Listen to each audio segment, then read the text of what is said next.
আজকে দুনিয়ার মানুষগুলো আপনাকে ভালোবাসছে, হয় আপনার কাছে টাকা আছে বলে, না হয় ক্ষমতা আছে বলে, না হয় আপনার ধন সম্পদ আছে বলে, না হলে আপনি সম্ভ্রান্ত ফ্যামিলির সন্তান বলে মানুষগুলো আপনাকে মহব্বত করছে।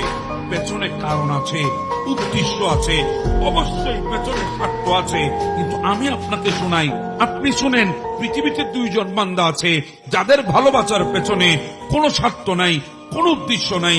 পৃথিবীতে আপনাকে ভালোবাসে কেউ আপনার সৌন্দর্য দেখে, আপনাকে ভালোবাসে কেউ আপনার পয়সা দেখে, আপনাকে ভালোবাসে কেউ আপনার ধন দৌলত দেখে, আপনাকে ভালোবাসে আপনার ক্ষমতা দেখে, আপনাকে ভালোবাসে আপনি সম্ভ্রান্ত ফ্যামিলির সন্তান বলে আপনাকে ভালোবাসে।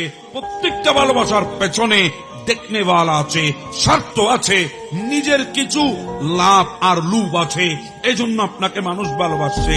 কিন্তু পৃথিবীতে দুইজন বান্দা বান্দিনী আছে যারা আপনাকে ভালোবেসেছে আপনাকে না দেখে, আপনাকে ভালোবেসেছে আপনি দুনিয়ায় না আসার আগে, আপনাকে মোহাব্বত করেছে আপনি কেমন হয়ে আসবেন সেটা না জানার আগে। তারাই হচ্ছে মা এবং বাবা।